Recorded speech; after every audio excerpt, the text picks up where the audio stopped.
Good morning dear children. आज के इस वीडियो में मैं पेट के कुछ ऐसे आसन लेकर आया हूँ जिनके द्वारा हम हमारे पेट से संबंधित कई प्रकार के रोगों को ठीक कर सकते हैं।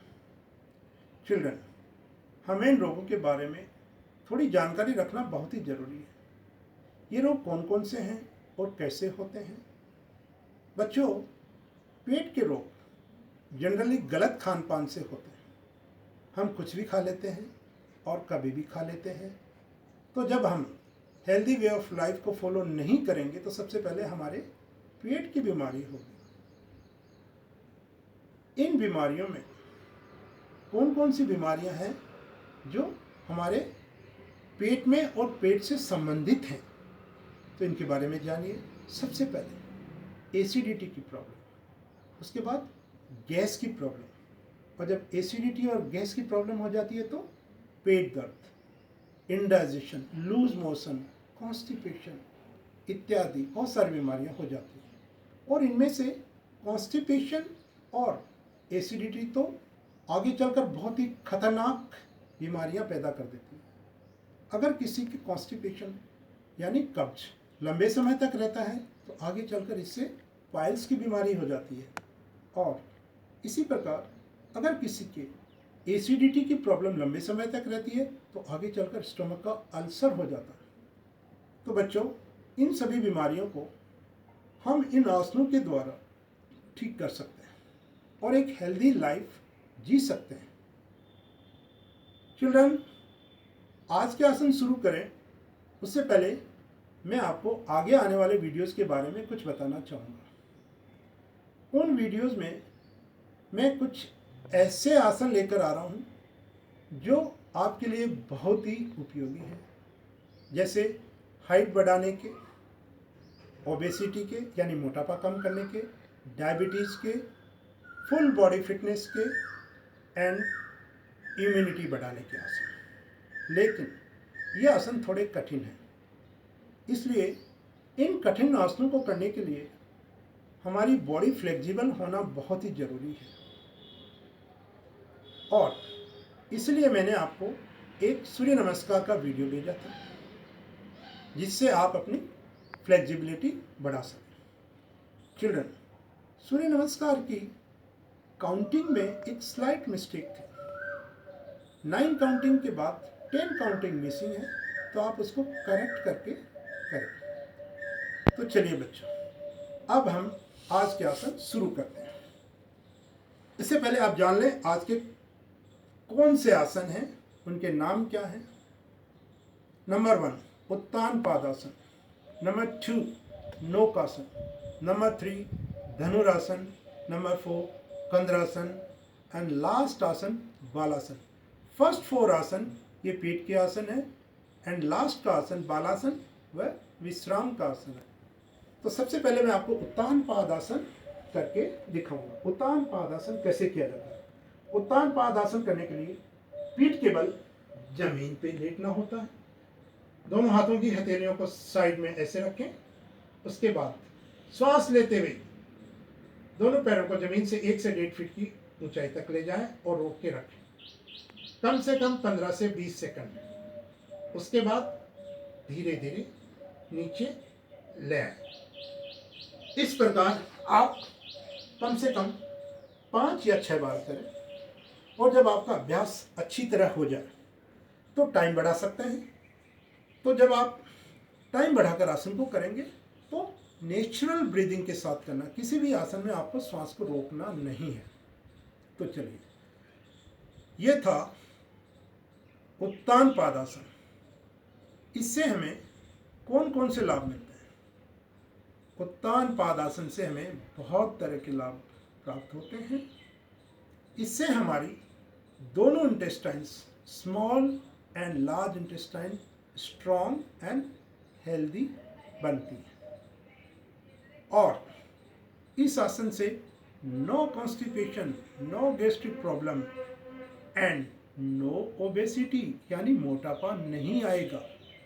और इसके अलावा नाभि का टलना, योग में नाभि का बहुत महत्व है। नाभि अपने केंद्र में रहनी चाहिए। अगर नाभि आपकी टल जाती है यानी डिस्प्लेस हो जाती है, अगर ये ऊपर हो जाती है तो क्या होता है, आपके कॉन्स्टिपेशन हो जाएगा।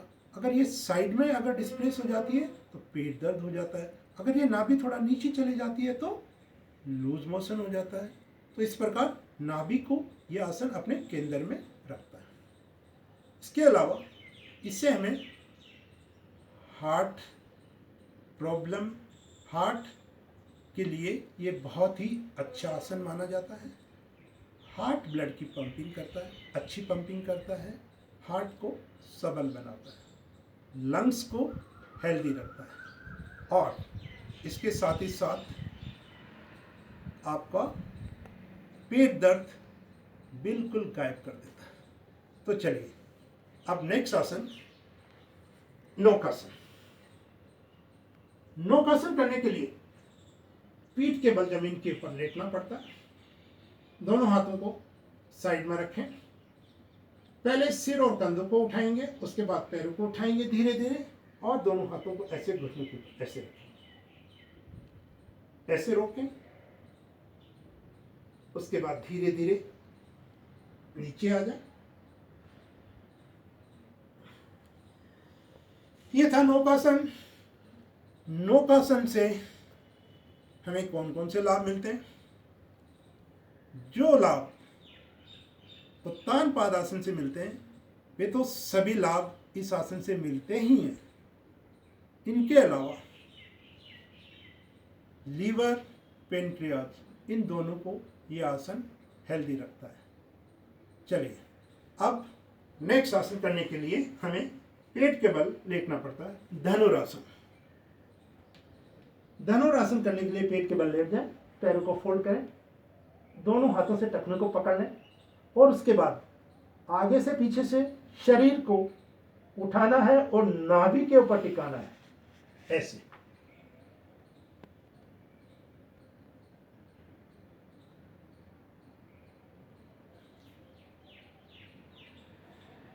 करवट लेते हुए बैठ जाए। तो ये था धनुरासन। धनुरासन से हमें कौन कौन से लाभ मिलते हैं? धनुरासन हमारी किडनीज को हेल्दी रखता है। किडनीज के लिए ये बहुत अच्छा आसन माना गया है और लेडीज के लिए ये बहुत ही अच्छा आसन है, uterus and uterus related problems के लिए। अगला आसन कंद्रासन। कंद्रासन करने के लिए पीठ के बल लेटेंगे, सीधे लेट जाए पहले, फिर एक एक करके पैर को फोल्ड कर लें और दोनों पैरों को टखनों ऐसे यहां से पकड़ लें। अब शरीर को ऐसे बीच में से उठा के कंधों के ऊपर टिकाना है और ऐसे रुकना है। धीरे धीरे नीचे आ जाए, एक एक करके पैर को सीधा कर लें, करवट लेते हुए बैठ जाए। तो ये था कंद्रासन। कंद्रासन से हमें कौन कौन से लाभ मिलते हैं? कंद्रासन से uterus and uterus related problems के लिए भी ये बहुत उपयोगी आसन माना गया है। इसके अलावा नाभि, पेट दर्द और कमर दर्द के लिए भी बहुत अच्छा आसन है। अब लास्ट का आसन बालासन। यह आसन करने के लिए हमें फिर से पेट के बल लेटना पड़ेगा और यहाँ पर छाती के पास में हथेली, उसके ऊपर दूसरे हाथ की हथेली आएगी और एक पैर ऐसे मोड़ेंगे। जो पैर मोड़ेंगे उधर गर्दन को टेढ़ा करके दोनों हथेलियों के ऊपर टिकाना है।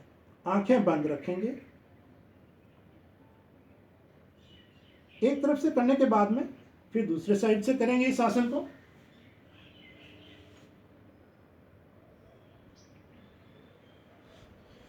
यह आसन बहुत ही जरूरी है। जब भी हम आसन करें अंत में विश्राम का आसन करना बहुत ही जरूरी है। बालासन से हमें कौन से लाभ मिलते हैं? इससे हमें बहुत बड़ा लाभ मिलता है, वह है शरीर और मन की थकान को दूर करता है। तो चलिए बच्चों, ये थे आज के आसन। Keep doing yoga and be healthy. See you next time. Bye.